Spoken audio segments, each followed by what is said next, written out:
这是在抖音上曝光的一段歼3-5原型机飞越居民楼上空时被网友拍到的视频画面。从画面中的居民楼偏北方的建筑风格以及发布者的 IP 来自辽宁推断，这个视频应该就是沈飞打造的一款歼3-5原型机在位于辽宁沈阳的试飞场进行试飞时所拍摄的。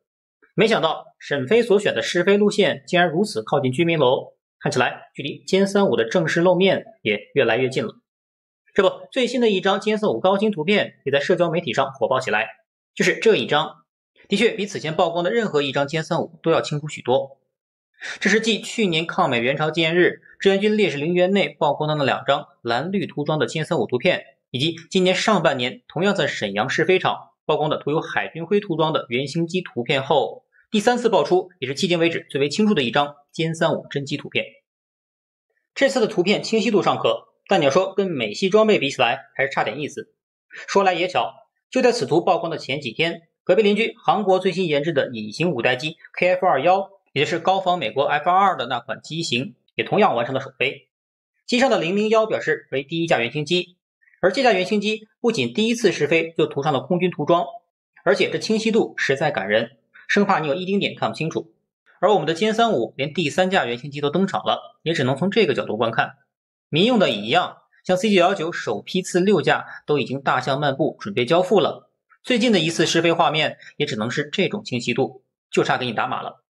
在中国你不练就点火眼金睛，还真的当不成一个合格军迷。那很多人就会问了，韩国人第一次搞隐形五代机，首次试飞就涂上了空军涂装，而且还把细节拍得如此清晰，难道是韩国人得到了美国的帮助，或者韩国军工取得了什么巨大突破吗？这倒也未必。KF-21尽管外形酷似 F-22， 但美国对于 F-22的技术保密程度要远超 F-35。当年日本想买，美国还特意立法禁止。所以说，如果要让美国人倾囊相授，帮助韩国搞 KF-21， 这几乎是不可能的事。也正因为如此，在没有美国人帮助的情况下，以韩国军工的水平， KF-21自一开始就被定位为一款 4.5 代战斗机，内置弹仓都没有，只能采用这种半埋式的挂弹方式，破坏了隐身性能。至于为什么一上来就上空军徽，也很简单，中国战机的研制都是在完成了前期关键性能测试和满足了军方的相关技术指标后，才有机会从黄皮或绿皮机刷上正式涂装。韩国首次试飞就直接上，这都是飞给投资人看的吗？我们注意到这架原型机上有两面国旗，一个是韩国，另一个是印尼。KF-21的另一大投资人就是印尼政府，准备在未来装备50架。印尼自2015年就开始持续投资 KF-21项目，为了不让投资人的钱打水漂，这次 KF-21的试飞更像是一次广告式首飞，当然拍摄的自然也要足够清晰了。好，我们言归正传，来看看我们自己的歼3-5。很多人看到这张高清图的第一感觉就是这会不会是2个月前曝光的那张停在相同位置的清晰版呢？乍一看停的位置的确有些像，不过还记得当时网友手绘的那张图吗？当时那架尾翼上的编号为35001，而这次曝光的则是35003。换句话说，这次曝光的高清图已经是第三架原型机了。这个编号也很有意思，还记得歼20最初在2011年亮相时，编号还只有4位2001，前2位表示型号歼20，后面2位则是从最初的01号技术验证机增加到2015年最后的2017号原型机。紧接着服役版本的歼20在2016年珠海航展上首次亮相了。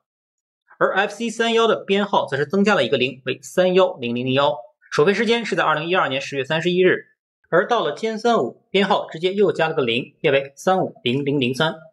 难道是想暗示这一型起步就要造个上千架的意思吗？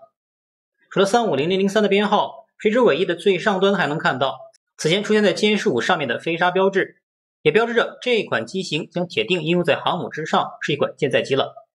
考虑到空军的其他战斗机型都是龙字辈，比如歼20叫威龙，歼10叫猛龙，歼11叫硬龙，歼16叫潜龙。相对的，舰载战斗机方面就都是鲨字辈了。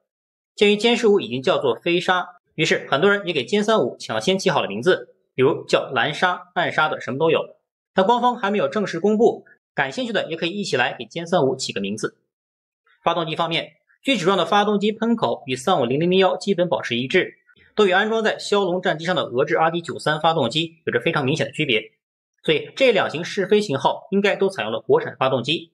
国产中推目前有2型，一个是涡扇 13E， 另一个则是涡扇19。考虑到目前歼35还处于试飞阶段，而涡扇19作为一款全新国产发动机，即便研制成功，也不会贸然安装在一款试飞机型上的。要知道歼20在测试涡扇15时，也只是换装了其中一个，而保留了另一个成熟引擎。所以推估这两型歼35采用的应该还是涡扇 13E 国产发动机。由涡扇 13E 担任试飞或小批量生产的过渡型号，这本身问题也不大。当然，未来如果要在大洋之上直面 F-35的挑战，拿下黄山涡扇19还是歼35必须要走的路。飞机头部依然装有空速管，证明350003机头部分还没有安装有源相控制雷达。而歼20首次取消空速管是发生在2013号原型机上，此前的测试都集中在襟翼、副翼的微调以及边条蒙皮材料上的修改。而歼20的雷达以及机头部分的传感器的测试，则是放在我国的769测试平台上的。这与美国的 F-22和 F-35类似，想必 F-35也会按照这个步骤进行。目前3号机的测试重点应该还是放在飞机的操控性能和隐身性能上。机头下方的是 EOTS 光电瞄准系统，这个在歼20上已经见到过了，也是当今世界5代机的标配。机身另一侧的登机梯显示歼35采用了外置登机梯，而非 F-35一样的内置。具体区别在之前一期视频已经介绍过了，在此不再赘述。我看到很多人将焦点放在座舱盖的打开方式上，的确跟之前的 FC31 2.0 相比，座舱盖的打开方向由向后翻盖改为了向前翻盖，这就与歼20和 F-22的后翻盖有所区别了，反而与 F-35保持了一致。于是很多国外分析者认为，这几乎可以肯定歼35受到了 F-35的影响，也就是抄袭了 F-35。不过如果歼35还是保留了之前的后翻盖设计，那是不是又抄袭了 F-22呢？之所以翻盖方向发生变化，主要跟座舱后部的机背做了增高，扩充了内部空间有直接关系。F-35B 由于后部多了个升力风扇，背部同样高高隆起，而 F-35还要一机多用，因此 A、B、C 3型就都被设计成座舱盖向前打开这种模式了。尽管歼35的背部并不存在类似的升力风扇，但依然把机背做了加高处理。很多人分析称，这是为了增加内部油箱空间，进而达到增大歼35航程的目的。这本身并没有错，只不过这是果而非因。在去年歼35绿皮机第一次亮相的时候，我就注意到了背部的这个鼓包，当时还在航空学报的一篇论文中找到了其设计原理。简单来说，就是座舱正向迎风数所产生的激波会形成逆压梯度，导致阻力增大。而通过加高座舱后脊线曲面的方式，可以优化逆压梯度，进而降低阻力。所以歼35如此设计的终极原因，并不是为了模仿 F-35或者增大内部空间的刻意为之，而是为了降阻。不过这种背部高高隆起的设计会和 F-35一样遇到相同的问题，就是影响了驾驶员的后方视线。这是 FC31之前的设计，驾驶员可以在机头内扭头查看后方的情况，而现在的版本则被完全遮挡了。想必歼35最终采用这种加高几倍降阻的设计，也是权衡了各种利弊的平衡方案。至于视线问题，还可以凭借机上其他传感器弥补回来。而且另一个细节是，歼35的前起落架刚好位于背部隆起鼓包的正下方，而不像 F-35一样位于驾驶舱的下方。如此设计自然是为了让 F-35B 升力风扇能够发挥效能。换句话说，这也就意味着歼35这款原型机不存在垂直起降的版本了。本频道自去年开始，已经通过3期视频详细讲解了关于歼35的各种技术细节和未来可能的应用场景。对歼35这架中国首款也是世界上第2款舰载5代机，感兴趣的朋友可以重新观看一下，温故而知新。